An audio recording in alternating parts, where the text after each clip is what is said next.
of generative AI for algorithm to silicon mapping or Gen AI assisted chip design course. And today I intend to study time shared architecture, and also we will discuss the arithmetic, especially the fixed point and the floating point arithmetics. So let us quickly review what we learned in lecture number 7, and then we shall focus on, once we say time shared architecture, what does it mean? State machine based design, almost the same, because once we are opting for a time shared architecture, there has to be a controller which is going to control that how time will be shared among different computations to happen on same physical hardware, physical adders and subtractors. And then if we find time, we shall start discussing the fixed and the floating point arithmetic, which is also very core to algorithm to silicon mapping. So remember that in this course, we are focusing to generate the code using generative AI, large language model, though we have not used any RAG, but RAG is also an option. We will see if we could also experience RAG and also the agentic approach where though we ourselves are becoming agent and trying to do things, but definitely things are moving in this direction where agents will be doing most of the things. They will generate the code, would simulate, find out if there is a bug, and then will reprompt the LLM to regenerate. And though today I'll show you how I'm doing it myself to ensure that the Gen AI generates the type of code we want us to put in our design. So the strategy we discussed was that RTL, which is a register transfer level Verilog, there are always two parts. One is the part which has the behavioral description of the algorithm. So we keep that separate, and then there are registers. And registers are also very important elements because they basically decide that how fast you can clock your circuit. So they are algorithmic register we discuss, like they are part of the algorithm. Whenever you want your algorithm to use the previous value, you have to save the current value into a register, and that value will become a previous value for the next iteration of the algorithm. But then sometimes you have to insert registers yourself, and that is called pipelining. And we are going to study pipeline as well, that how you insert pipelines in a design. And then we said behavioral description can be generated using Python. So we generate in Python, and then you can copy that and ask the Verilog or the generative AI to now generate a Verilog based on what has already been generated in Python, because generative AI tools are pretty good once they generate Python code.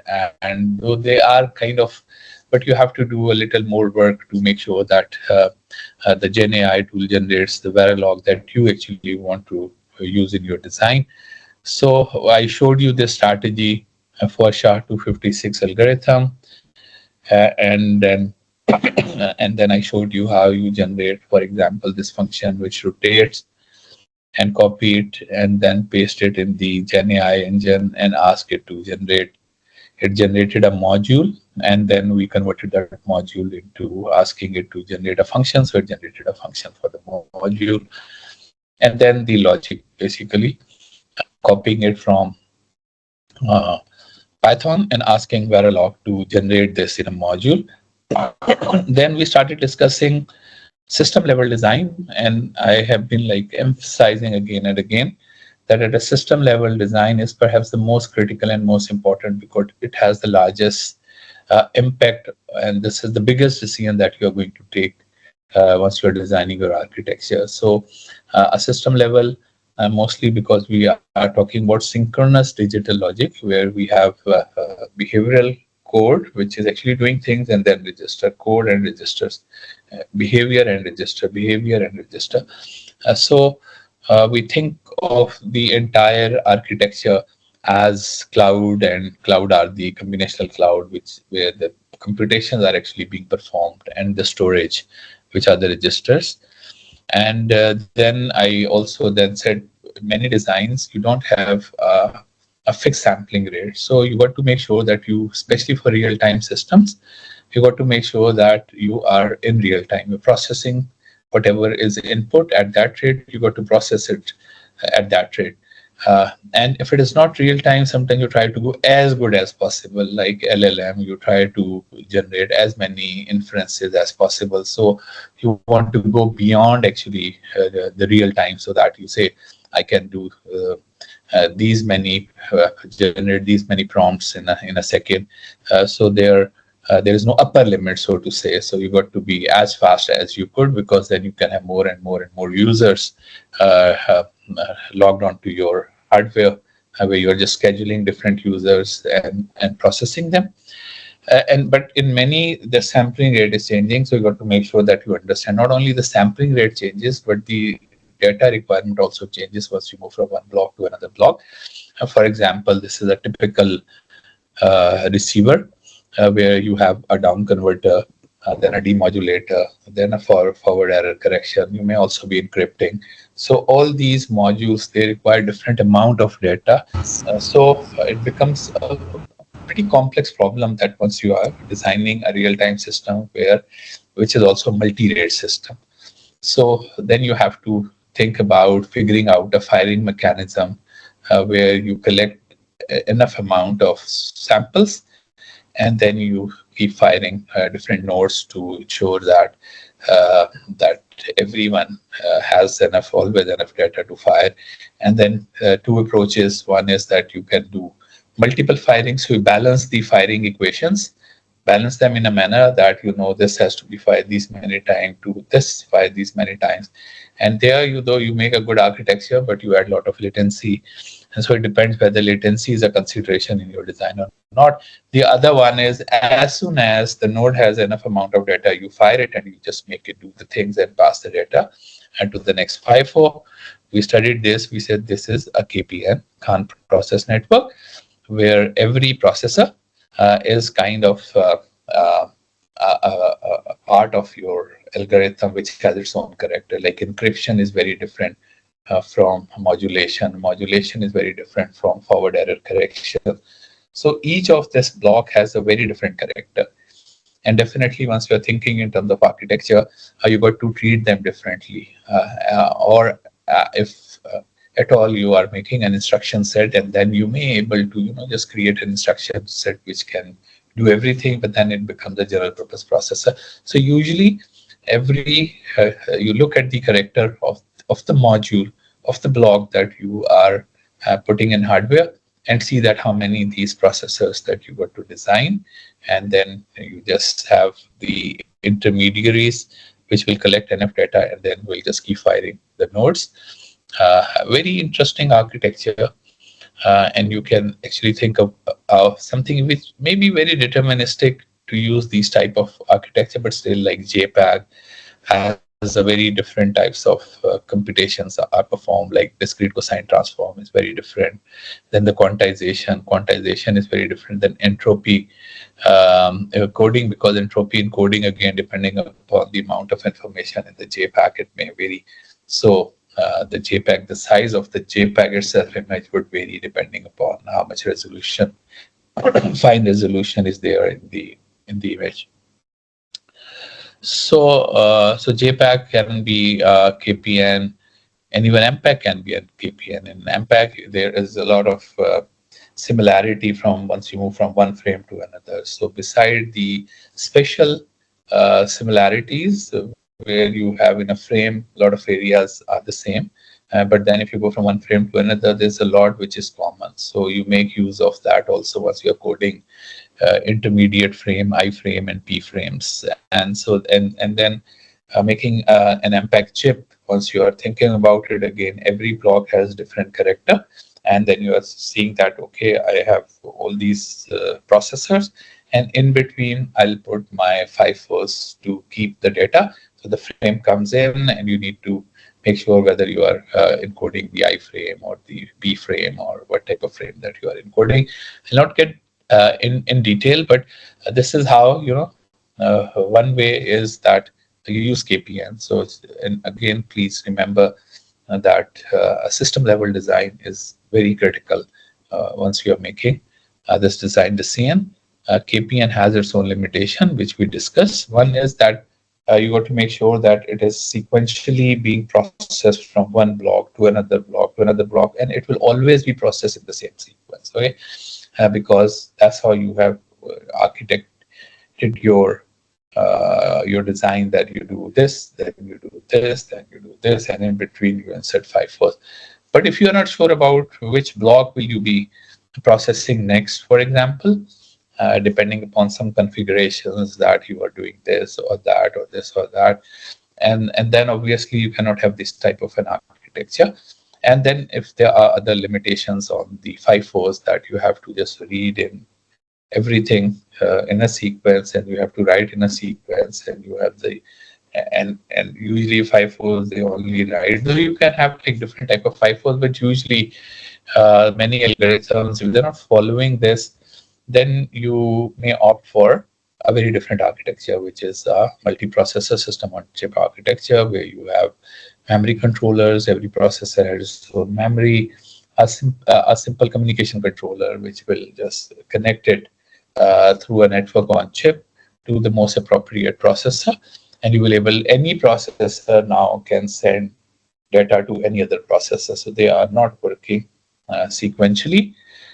This is like what we design, and it was actually not even a single layer. It was multiple layers of processors that we designed, and every processor can, after processing, can send its data to another processor.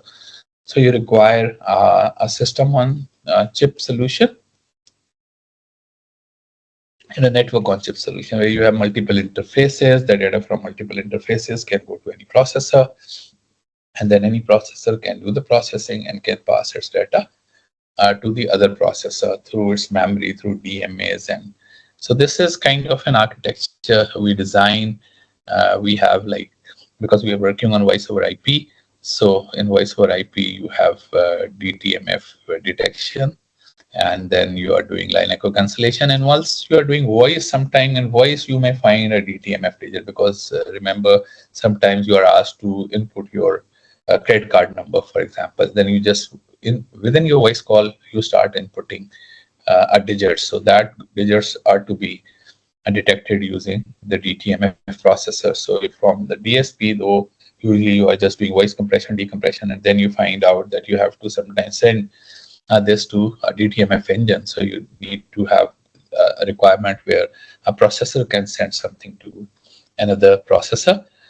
So this is like what we designed at that time, and there is a patent also. If you want to learn more about, especially how to put multiple layers on a chip, this is a US patent, and you can also find the discussion in my book as well. This is the processor that we designed, and we put it in a voice over IP exchange, processing hundreds of calls and doing the scheduling, and all the different processors doing their job. And so then I also discussed with you this DMSK transmitter and receiver. This was for a telemetry application, and I told you about the design and who designed it, and how we have these processor after completing, prompting the next processor to start processing. So activating the next and deactivating the next, and then there are blocks of these and the FIFOs in between. So this is the actual, we have a transmitter and a receiver, because usually telemetry systems, they are only transmitting on a flying platform. You put them, and they are all the time, they're just sending all the instrumental data, all the data they collect from the instruments to the ground stations. On the ground, you have multiple of these receivers which are continuously receiving.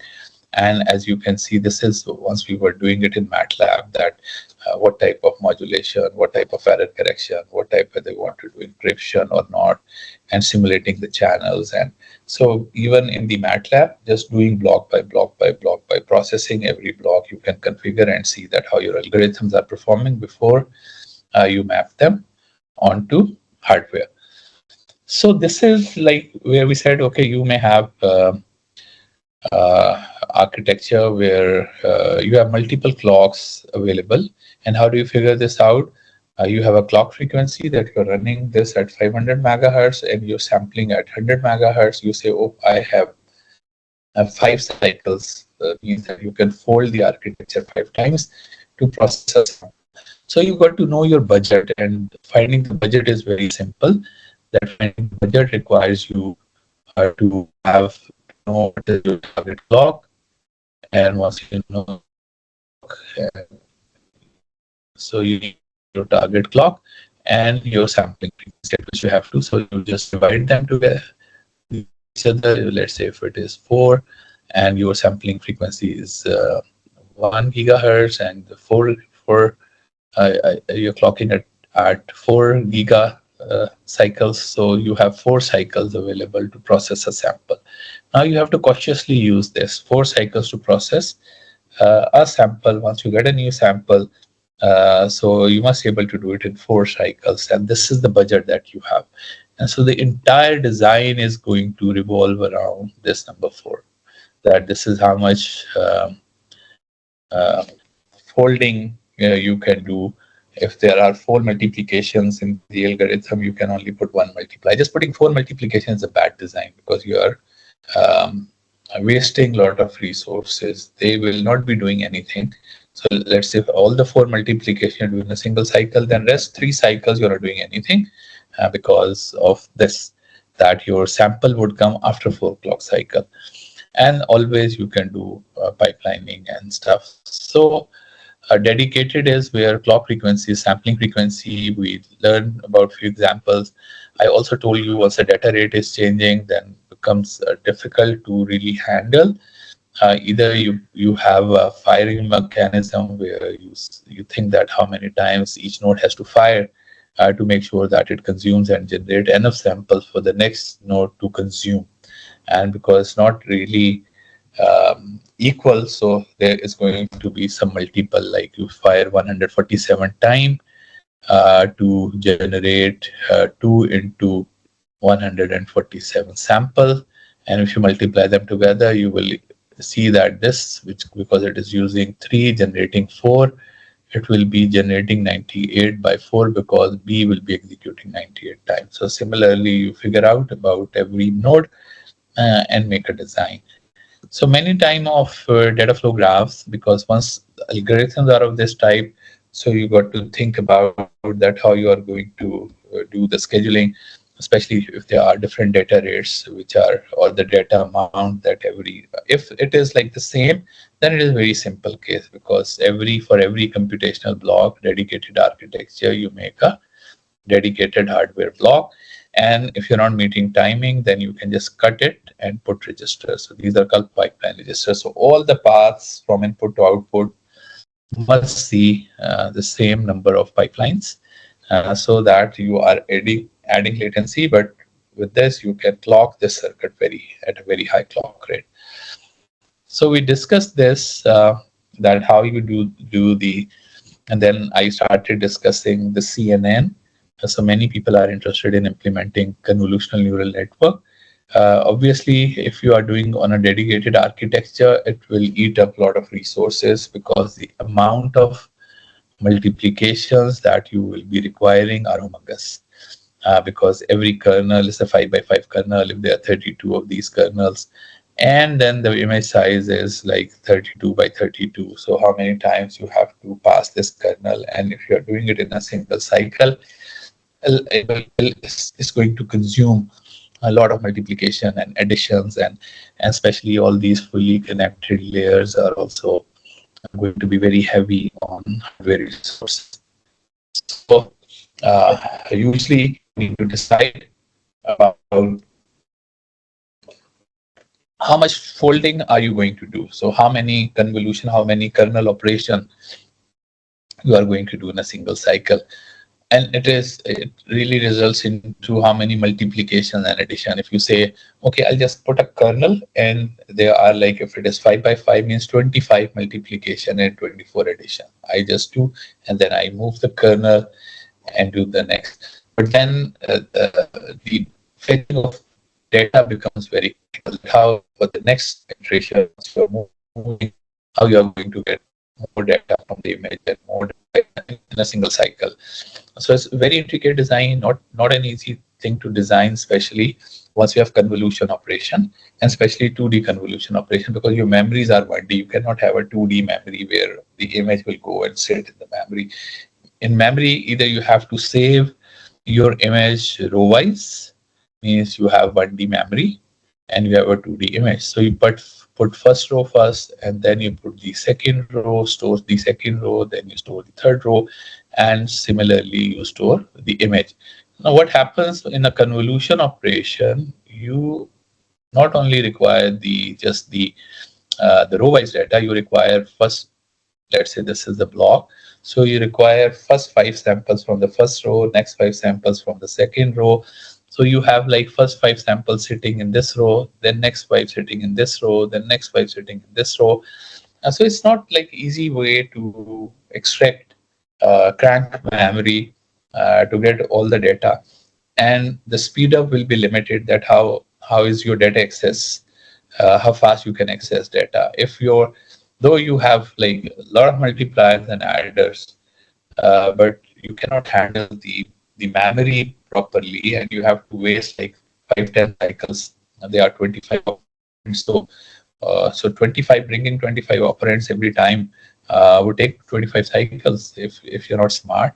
So the intricacies are not only just putting the multipliers and adders, but also ensuring that you can access all these data samples in a single cycle. So that's a big challenge. So that's why they are coming up with high bandwidth memories, where in every read it just gives you so many operands, so many numbers stored in the memory. Because now these architectures are becoming memory constrained rather than the computational constraint. So same is the case with LLMs, because large language models also have billions of parameters. And so for every time they generate a prompt, a token, your it has to go through all the billions of parameters of data to generate just one word. So that requires a lot of memory cranking. So memory architectures are becoming more critical than the actual computational part of the algorithm. So I generated this code and then discuss about that, how you are actually going to do this training and seeing the accuracy. And so I would be like perhaps discussing this more, but this is what we started discussing, that once your clock frequency is much faster than the sampling frequency. Another case is once your sampling frequency is even higher than the clock frequency. That's also very interesting. We will discuss it. I've supervised a PhD thesis where we tried doing data compression. So data is coming at a very high rate. But your clock is slower than the amount of data you want to compress, because you are sitting on a high bandwidth interface, maybe on 10 giga interface or 100 giga interface, and you want to compress it every packet of data on the network, or you want to encrypt every packet of data, or you want to see through DPI, deep packet inspection. So number of ways that you can do time sharing. It's a reverse of dedicated less. Time sharing means that you are going to reuse a smaller block. It's like your car, which is dedicated to you. You go and it is just parked somewhere, and it is only you that you use it, so it is dedicated. A bus or a Kareem is something where people are time sharing. You go and you just say that you want to share a ride and you want a ride. So it'll just come, it'll take you wherever you want to go. Then it has another person who is going to use it. He'll also, so there is a mechanism where people are just requesting, and this car through this shared mechanism is used across multiple people. Same is the case with the hardware or anywhere which you want sharing. So there has to be a mechanism where somebody has to request, and there has to be a protocol. That what is the protocol? So Kareem, maybe you'll see that all the vehicles which are closer will um, get your request, and then one who picks the first may be assigned, that customer may be assigned to that vehicle. So there has to be a protocol. Similarly, once there are multiple people sitting on a PCI bus, for example, and everybody wants to access the bus to get to the some other part of the architecture. So there is again a mechanism where you have to put a request, and request will be acknowledged, and then you will be granting. You'll get the bus, but the grant will be only for a few cycles if you have a large amount of data which you want to send. And same is the case with the operating system, where there's just one processor. It has to process. You have like 20 things running on your laptop. You're browsing YouTube, and you have Facebook, you have LinkedIn, and so all these are kind of time sharing. Same is the case in hardware. So it is not easy, for example, but 99%, if not maybe 99% of the time, we will be doing some architecture which is time shared. So for time shared architecture, there has to be a controller and a resource which is shared. Okay, so controller has this protocol. So requests are coming to the controller. Request one, request two are coming, and based on something, it is going to let different people use the data path. So this is the shared resource, the data path. So controller is important. The controller primarily would let people to use a shared resource, and we are going to see number of ways where you can do the time sharing, the process bit by bit. Yeah, there are people who just say time sharing is if you are going to add 16 by 16 bit into a 16-bit number, why not to just use a full adder 16 times? This is how we add numbers. So this becomes a bit serial. Or you say, why not I have like 4 bits? So you are sharing, which becomes very sometimes very complex. The design becomes very complex. You say, though I'm adding 16-bit number, but I will add four at a time, 4 bits at a time. So if you are adding 4 bits at a time, because your adder is a 4-bit adder, so you got to split your 16-bit into 4 parts: one part, second part, fourth part. And obviously the second number, again, you are going to split into 4 parts: one, two, three.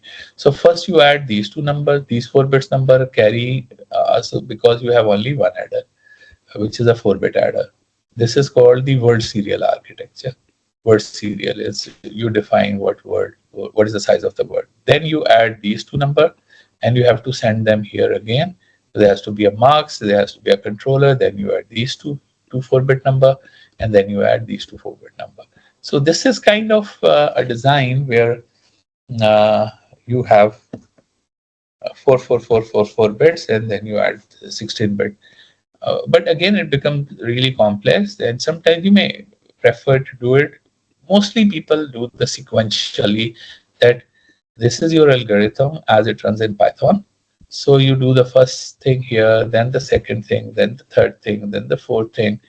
And this is how you do in a sequential manner your time sharing. And this is what a processor also does, that once you write a program, there's a program counter.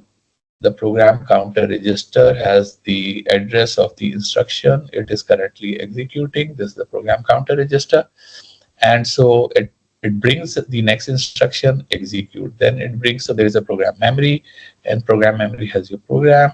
And so it instruction by instruction, it just keep on executing. So this is the extreme example of time sharing, where you have just one, which may have just one multiplier, one adder, one shifter, one this, one ALU. So you have this hardware resource which is being used again and again and again, and who is giving the instruction? It is the program gets converted into an instruction set and a sequence, and that sequence gets executed. It's a sequential architecture. Uh, Sometimes you sequentially unfold. You say, like, in many digital signal processor, there are 8 multipliers and 8 adders. So if you have like 8 multipliers, but your code is a sequential code, but there are a lot of loops in the code, and you got to make sure that every instruction uses, because there's a lot of investment you have made in the hardware by putting 8 multipliers. So 8, you got to have an instruction which uses 8 of them in every cycle. Many algorithms are multiplication intensive. So there you do the unfolding. You unfold the loop, make sure the innermost loop has at least 8 multipliers, and then you in every instruction do the 8 multiplication. Systolic, we will discuss systolic architecture. Folded, if you have DFGs, you try to fold the DFG. And as I told you earlier, the extreme case is microprogram, where you have an instruction set, you take a high level language code and you put it through a compiler. Compiler converts that code into the instruction set of the processor that you have designed. Okay, but then the tools becomes very challenging to design. You got to have a compiler, then linker, the loader, and assembler, and an instruction set processor, and a lot of time, energy, and resources that you have to spend on building all these tools for your processor. And tools got to be perfect, because there must not be any error while they generate a code. So, but important is, and this is again very important from my perspective, and this is how I perceive an architecture always. Whenever I am designing something, maybe something, because I took about 99% of the time you are going to do a time shared architecture. So a time shared architecture has to be thought in terms of a controller and a data path.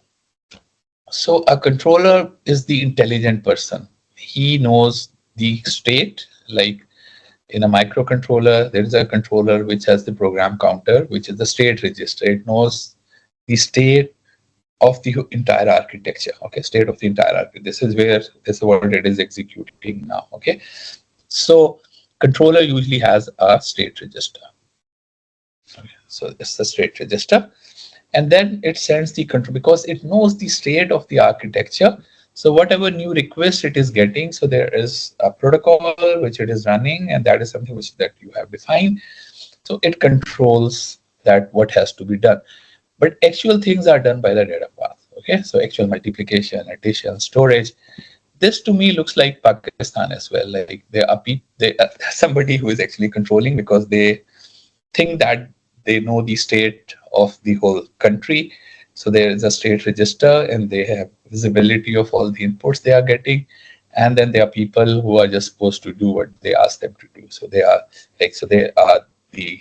the controllers handling the control signal. Now you do this, now you do this, now you do this. So these kind of architectures are to be perceived in this manner. I have seen many people who would mix the control part in the architecture. Must try not to do that. Okay, so once you are thinking in terms of an architect, in terms of anything that you are designing, please think in terms of a controller and a data path. Put all the resources that you have, maybe they are the adders and the memories, the FIFOs. So everything that you have, put them in the data path, and the control, where if it is time shared, you do this now, you do this now, you do this now, uh, is going to be part of the controller, and not only in the time shared part, but sometimes you may have like a state machine. For example, is controlling traffic lights of a city, and so there is crossing and controlling the traffic light. So the data path is the actual lights, which when some traffic light has to be green, and the yellow and the red, and when you are going to let the pedestrian to cross. So then there is a controller, because controller understands. It may be a dumb controller, which is just a time base, that after this much time, it is just going to turn the signal red and then yellow and then green. Maybe an intelligent AI driven, machine learning driven, which sees the amount of traffic, which knows the state of the other signals, which tries to make sure that if a car has to off once on a busy road, and then it just keeps hitting the green signals. The maximum car keeps hitting the green signal. So there's an intelligence, and so the controller is basically an intelligent piece of the architecture, which is getting a lot of inputs from the road condition, and stuff like that. So, but always please remember, from architectural perspective, partition your system into two parts. Data part and control is the intelligent part. Okay, so it is puppeteer is the like person. So this is the puppet, and those strings are being controlled by the intelligence that you have put into the control unit. So once you look at an architecture, you will find out, so this part has a controller and a data path. This path again has a controller and data path. This path. So your architecture become intricate interaction of different controllers, means the different state machines interacting with each other, controlling the design, and then reporting it to the upper controller. So in a way, it's like interacting state machines, and that's why once you're designing your architecture as the control machines, then is you are uh, the once you are doing the verification, your coverage becomes important, and your coveraging tool would tell you that how many time you have transition have gone into every state of the state machine, and in every state you have the control where if this then do this, if this else if do this. So the coverage checking coverage becomes easier for the tool to manage, because you have designed a very well structured. So that's what I have shown you an architecture here. And once you do the data path and you say these are the number of multipliers and adders and the memories I'm going to put in the data path. So then there is a controller which basically actually implement the CNN. So the controller is being implemented by the CNN is implemented by the controller. Okay. Now you do this, now you do this, now you do this. So it's the sequencer which is making the data part to do things optimally, ensuring that it is utilizing maximum hardware all the time. So that's the trick. So it selects the operation, the controller determines the sequence based on the status and the input signal. So it has a current state, and it checks what new input has come. So based on this and this, it will decide what should be done next. Okay, the data path should not be worried about this. Don't put any intelligence, don't put any I in data path. Okay, so it's all the intelligence should be in the controller, preferably should be in the controller. But all the hardware is your in the data path, your registers, your muxes, your ALU, your multipliers, your shifters, your combinational cloud, circuits, buses. And so this is the part which is actually doing the things, but how, what to do, it will be told to it by the controller through the control signal. So the controller would look like this now. So the controller is, there is a state of that module which has like two parts. This is the control part. So this is the control part. So the controller will always look like this. Okay, controller is always going to look like this. That there are some inputs that are going to come to the controller, and there are some control signals it is going to generate for the data path to control the data path. So it is always going to be look like this. Okay, so these are all the control signals. Sometimes some of the status of the data path also goes back to the controller. It needs to know if there is a special situation, for example, divided by zero has happened and overflow has happened. So something has happened that is to be told to the controller the status, and based on this, based on this, based on this, it will decide what is to be done next. So the controller becomes very, very important uh, in in our case. But if you think of a controller in this manner, that based on all these things, based on the input, based on the status coming from the data path, and based on the current state, it is going to do two things. It is going to decide now the next state of the country or of the circuit. Okay, what is going to be the next state, and also sending control signals to different entities to do this, to you do this, you do this, you do this, based on these two. So this is how the state machine, and this we call a state machine. So a machine activities usually consist of synchronous sequence of operations on the registers of the data path under the direction of a controlling state machine. Okay, so the state machine from architectural perspective becomes very important. Okay, so it's from and we are only focusing on architecture. From the architecture perspective, it becomes important, and sometimes we call them algorithmic state machine based design. Algorithmic state machine, because they're doing sequence of operations on the data path. So there are like two types. One is the hardwired machine, and the other one is microprogram. Microprogram is something where the sequence you can change by just rewriting the code. You say, no. I want it to, oh, there is a bug, so I want it to do it like this. So kind of you're changing the state machine. That in what sequence what should it be doing? So that is the hardwire. The other one is a microprogram state machine. What is a microprogram state machine?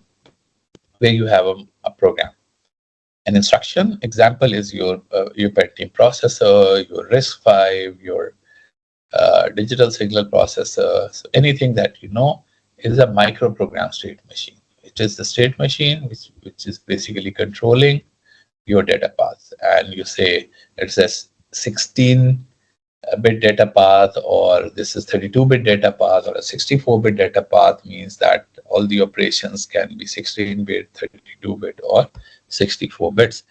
So also you need to worry about how you are going to represent that. How should the state machine transition from one state to another? Obviously, you can have two representation. One is a state diagram. The other one is the algorithmic state machine. Sometimes we prefer this from the perspective of algorithm to silicon mapping. And there are also two types of state machine. We call it a mealy state machine. Very little difference. It's up to you whether you want to design. Very little difference as a mealy state machine or a more state machine.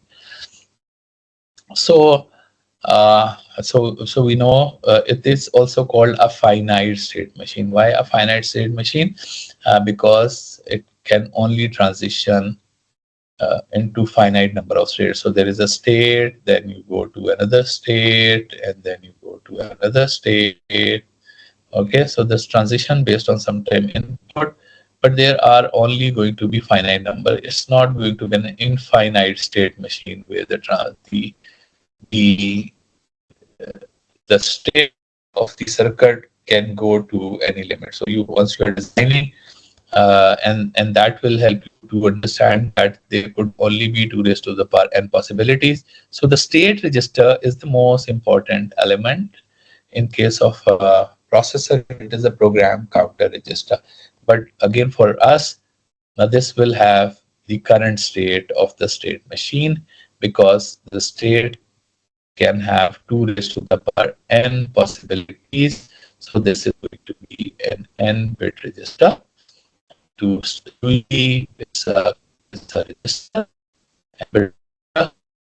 and a resettable register, that whenever you want to reset, you just send a reset and it will just become all zeros. And all zeros means that just is going to be the first state. So you can always do a reset to the state sometimes if because the state machine is stuck, if you coded it right, may stuck into a loop and it never come out. So then you have to and do a soft. Usually that's a bug in the hardware. You must have seen by resetting the hardware, it start working again because usually it will stuck into um, in transitioning of states and it will somehow it's not coming out of that. And the only way to get something coming out is that you do a soft reset or also a hard reset. So it can be described as a bubble diagrams. How do you design the bubble diagram? Let's first do the what is the more and mealy machines. So I'll show you with the help of a diagram. So this is a mealy machine. Typically, usually we design mealy machine. There are inputs, the outputs, and the outputs is and the next state depends upon the current state and the input and the combination logic will decide. So both the output and the next state depends upon the current state and the input in a mealy machine. And but in a more machine, what you do is that you design it in a fashion that your next state depends on the current state and the input. But the control signals that you are generating only depends upon the state register. So kind of you are breaking down your cloud into two parts. One part is only figuring out the next state, and the other cloud is only figuring out that if this is a state, these are the control signals. Okay, so they are not based on the input, and so it is basically you're placing a register that if there within that if there is a change in the input, it will not be reflected to the control signal unless the next cycle happens. So you are just if they are flickering and the inputs are changing, which may change the control signals, you are ensuring because this is a very very important signal. Remember, please, this is very very important signal. It is the signal which is controlling your data. So you want it to be very stable. And once you send this signal, your data path will have one cycle to do things for you. So that's why just putting a more machine would just reduce the combinational delay because instruction has to be given to the data path to do this. So sometimes you may prefer doing a more machine. In microcontroller, it's just the program counter usually, which will just do the things. And so you have, and even there are even more pipelines that you have instruction goes into an instruction register pipeline and then do this, then do this. So it gets to the decoding, and there's multiple stages of pipelining before an instruction gets executed. But this is the more machine. So example is a traffic light. I've already told you that there is a timer, definitely. Once you say, okay, start time, and there's a main road, and there's a road, and there's a car. So you are set. So you have been intelligent that you would keep your main road on all the time. And only once a car appears on the minor road, for a very little time, you turn this main road to red and you turn the minor road to green. And that requires us to have a state machine where the signals are the hardware, actual hardware, all the traffic signals. This is our data path, and the control signal that you are sending, you go, you turn on, you turn off, you turn on, you turn off the lights, becomes your. So the bubble diagram is a diagram. There are only two states. One state is where main is green, the other state is where uh, the minor, the main is red and the minor is green. And only input is that if a car appears on the minor road, then you are going to transition into the machine, and this is the control signal you are sending to the timer that turns on the timer, and then you this is the signal that you keep checking. Once the time is over, you go back and do all these. So there are some control signals which you are generating for the traffic lights. So a typical state diagram, a bubble diagram, would have state and would have the two parts. One is the input, that what input and the current state should generate.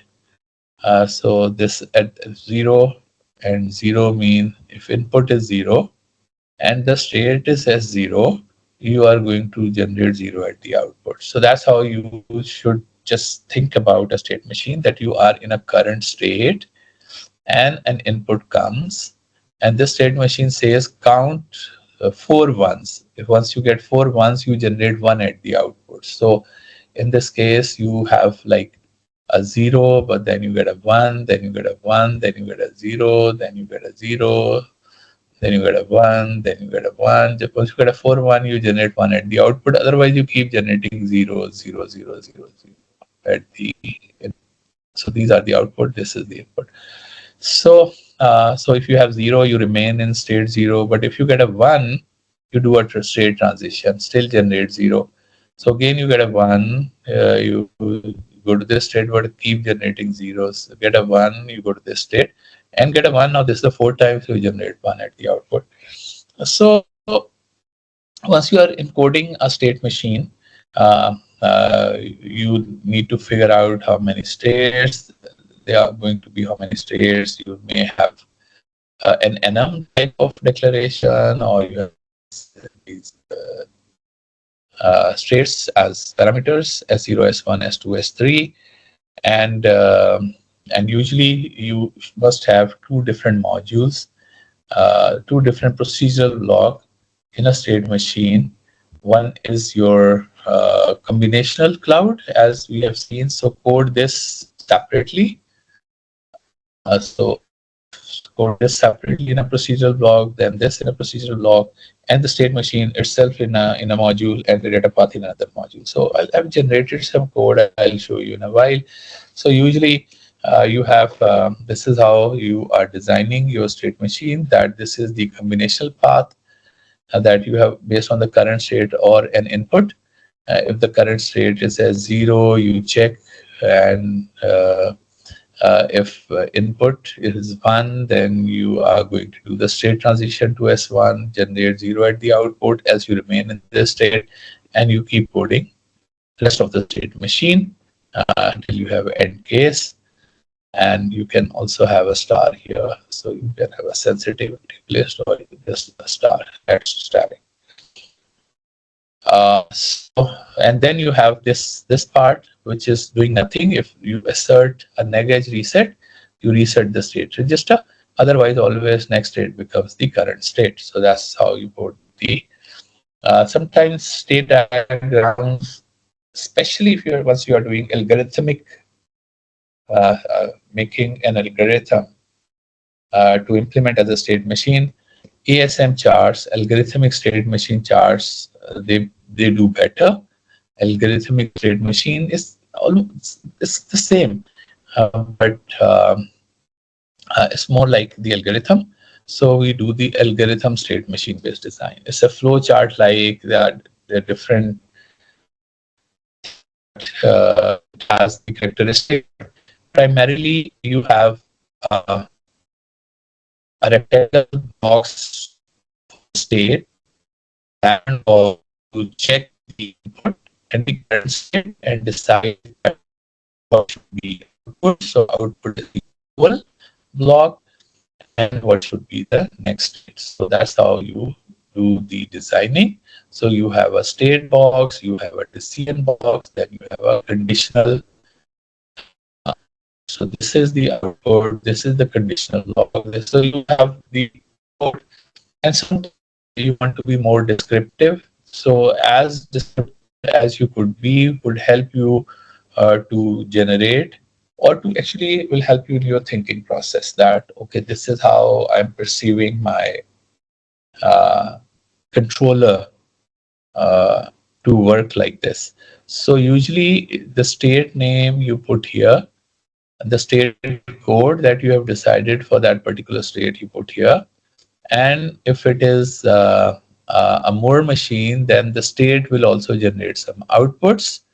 And so means, or if there may be some outputs which are just based on the state, or there may be others which would check the conditions, and based on the conditions they would generate conditional output, that if this is the input, generate this output, and then you transition to the next state. So this is here is the example that you are initially your main is green, minor is red. So this is, and then you are checking your decision block is there is a car, no car, you remain here, and if there is a car, you start the timer. So this is the conditional output, and so you start the timer and get to the this state where you have the minor turn into green, and again now you are checking if your timer is not off, has not expired, you remain, your main remains red. As soon as it expires, you go back and turn the main to green. Okay, so and similarly here is the state diagram, and this is where you have an algorithmic state chart that you are in S0 state. If you are input is 0, you generate output at 0 and you remain in this state. But if input becomes 1, you your output still is 0, but you change the state, do the state transition. So you are putting state number here, state name here, and your conditional block here, and conditional output here, and you can design it like this. The difference between Mealy and more state machine is that in Mealy you will have conditional output, but in more there will be no conditional output because output will only depend upon the state. So usually in more state machine may end up having more states. So if state is at 0, mean you have only received no one. So you keep checking, remain in this state. Once you receive first one, you come here, you are in state S1. One, you have received one, then you have received another one, you are S2, you have received another one, you are S3, receive fourth one. So you change the state. Otherwise, you would have generated an output here, but you are not generating an output. You generate and now you generate an output 1. And if again there is a 1, so you come here, but if there is a 0, you go here. But the number of states from 4 has become 5. So this is the only difference between the Mealy state machine and the more state machine, that this has 4 states, 1, 2, 3, and 4, whereas this has 5 states, 1, 2, 3, 4, and the 5 one, which is going to regenerate at the output. So this is the side-by-side comparison. So here is an example and the code that I also generated. So interestingly, I played a lot with the generative AI tool to generate not a 4-entry FIFO, but an N-entry FIFO. Okay, so a FIFO, because FIFO, why I selected FIFO? Because the KPN network requires you to have a FIFO between 2 processing element. So N deep and 32-bit wide. So it's a FIFO which is 32-bit wide, and N. So N is parameterizable. You can make it 8, 16, 32 has to be power of 2 though. So you can make your FIFO as deep as you may want to. You can see the intricacy if you have only 4 registers and exactly you are making it into a FIFO. Means that whenever you have the first input, so 4 registers, 1, 2, 3, and 4, and the input, first input goes into your input, always goes into R0. But once you get another input, first in, first out, so you push this down. So the value in R0 gets into R1. So and again, if you get another input, then you push R1 goes into R2, R0 into R1, so that always your tail is the last value you have input into the FIFO. This is just one way that you can always design it in another way as well. There's a lot of shifting because every time you're pushing, so there is every register is connected to every other register, so you are pushing the entire FIFO. So you push a value into a FIFO and it just keeps on adjusting. The first in is you have to figure out where your first in value is, because once you read it or delete it, it has to be the first value you input. So you take that value out, and then you read another, then you read another. So that's how the state machine would work. The FIFO will work. So there is, if you think in terms of the controller and the data path. So the data path is which has the registers and the multiplexers, and control is which is getting an instruction whether you want to push value or you want to delete value. Okay, so say push into FIFO, push into FIFO, push into FIFO, and this is something, the control signal, which is saying, okay, enable the shifts, enable the shifts, enable the shift, and read this. So there is going to be a multiplexer to read this value. So the two things, it is controlling the shift, and also it is controlling the multi first in value, where the first in. So it has somehow a way of figuring out that where it has the now the last value based on the state, because based on the nodes. So this is how you can design a controller, which is saying whether you have a push or a delete. So or a read, we can say, or read is also delete. Okay, once you have read it, so you is no more there. And the signal that you are generating is the selection, that which value are you going to read, and write enable, that you are going to push these values down, down, down, down whenever there is a new write. Once there is no write and no read, so the state machine remains as it is. So you are not making any changes to the state machine if there is nothing that you need to write or read. So your data path has the four registers and the mux. Your controller has the input signal, which is read and write, and the control signals that you are generating, your out select, your write enable, and the error if you are reading and writing at the same time, or if there is nothing and you are reading, or FIFO is already full and you are pushing a new value. So you want to generate an error signal for user to know. So remember, there is a user which is using this hardware, this FIFO. Here comes what I told you earlier, that your design is nothing but intricately knitted state machines. So a FIFO has its own state machine. So push into the FIFO. It may have its own state machine. We're saying, I have done this, now I want to push this into the FIFO. So that state machine would direct this to now push this value into a FIFO. So that is the intricacies, that they are interacting state machines, but the architecture has to be thought in terms of, okay, my part of the design, I am going to have the data path and the controller, and I'm going to make a state machine to figure out how I'm going. So it kind of becomes very challenging to even just design a state machine, nothing which has only four registers, and where the states are, there's nothing in the FIFO, there is one entry, there are two entries, there are three entries, and now there are four entries, so it is full.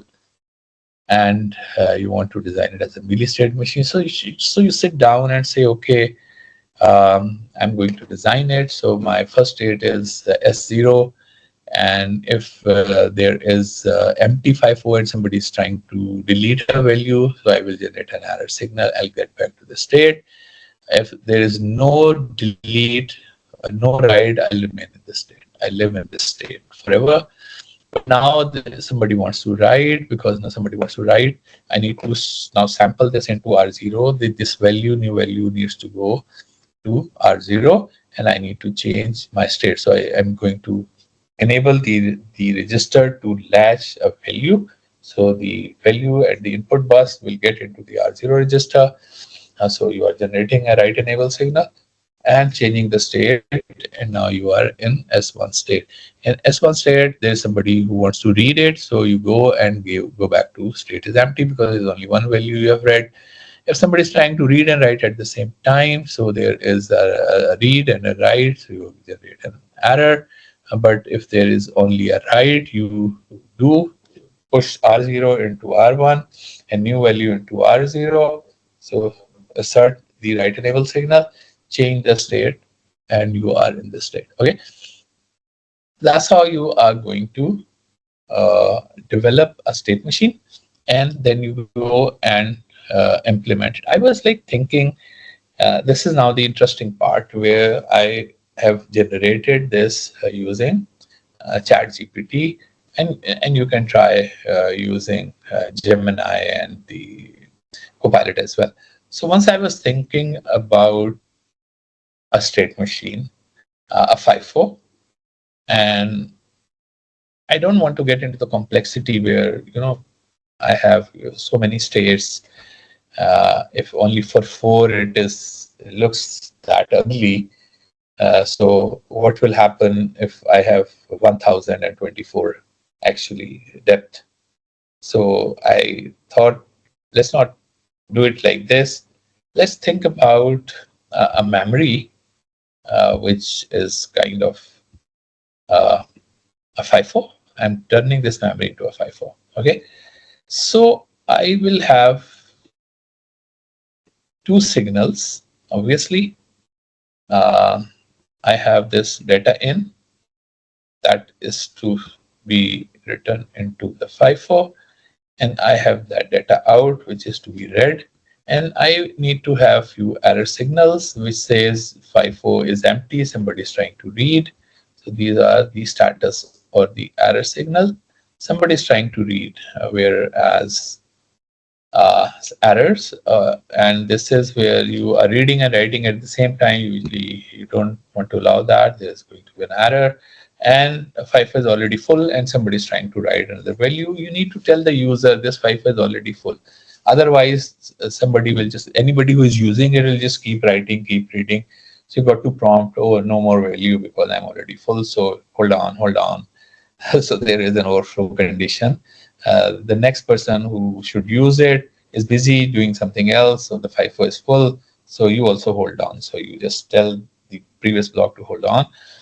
So there is going to be a read pointer which points what value was written first, so that it can read the first in, first out. Then you have a write pointer. It should know, because it's a memory, so it should know what should I. So once you are writing, now you're writing first value right here, the second value you write here, the third value you write here, the fourth value you write here, and once you are full here, okay, and once you are reading, you read this value first here, and you got to move and start writing in here.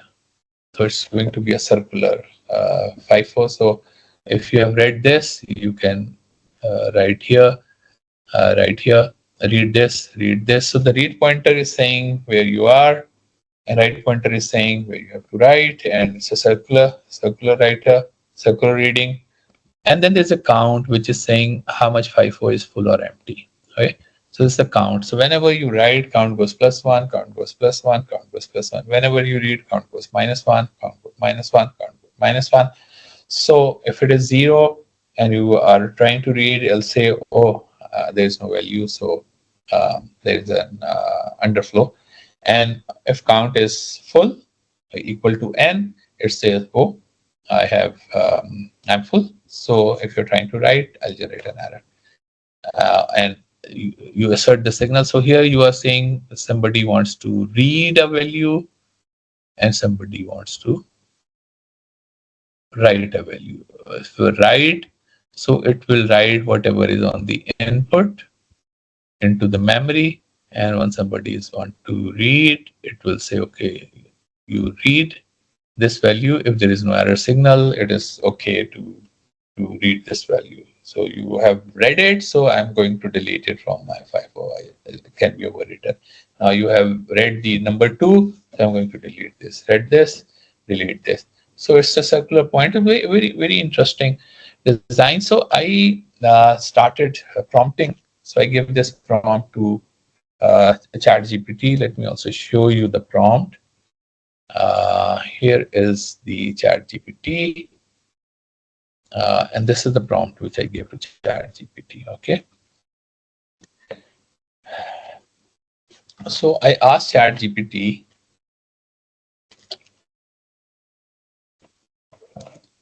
I can actually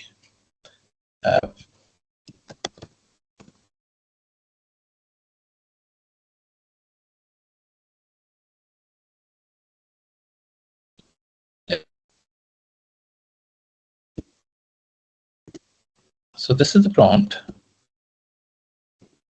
And let me read this out to you. Generate Verilog code for a 32-bit wide ND54, where the module gets 54 read signal, 54 write signal, obviously a clock, and in data as input signal, and outputs the out data, the 54 overflow, 54 underflow, the error read write, that if you're reading and writing at the same time as output signals, the 54 write assertion, like once you assert 54 write, 54 writes in data value to top of the first in first out buffer and adjust its write pointer appropriately. While a 54 read reads a value at top of the 54 and decrements its read pointer accordingly. Okay, a write in to a filled 54 shell generates a 54 overflow flag, whereas a read from an empty 54 shell generates a 54 underflow flag. A read and write at the same time shall generate the error read write. So this is what I actually wrote. Actually, I should have said increment the read pointer, but it is fine. It will understand. So let's see what. So it has also like done something interesting, that it has the pointer, the right pointer. Okay, and I have just generated this code giving the same prompt to Gemini. Sorry, it's not Gemini, it is the Copilot. So I've given it to Copilot. So good, it is in data is 32-bit, out data 32-bit, 54 read, 54 write, the signal, reset clock, this is good. 54 overflow, 54 underflow error, this is also very good. So this is perfect. And then this is two-dimensional, this is the memory. So 0 to n minus 1, this is also very good. I have a write pointer, very good. Like it has like 5-bit write pointer, read pointer. So it is assuming n to be 16. So that's good enough for read pointer and FIFO count, where it is going to count the state of the FIFO. So seems like okay. At reset, yes, you got to reset this, reset the count, and just give me a minute, please.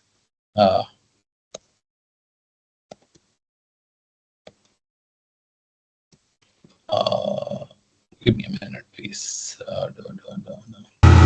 So this is, it has generated the code, checking whether FIFO read and FIFO write, so it has generated an error. FIFO write, if count is already n, it has generated an overflow error, which is also good. Otherwise, it has returned the data into this, incremented the write pointer, incremented the count, and has the overflow 0. And this is where if the count is 0 and I'm trying to read, it has generated an underflow, which is very good. And then it has FIFO memory. I'll just read to the out data and incrementing the read pointer, FIFO count decrementing. So this is almost very good that it has actually done it. And this is kind of precisely almost a little more correctness. The chat GPT has generated the code. So let's take a break for 30 minutes. ठीक है, 9:15 हुए हैं. So we meet at मेरे 9:15. So I'm in Malaysia actually. So so we meet in 30 minutes और हम दोबारा से फिर शुरू करते हैं. ठीक है जी.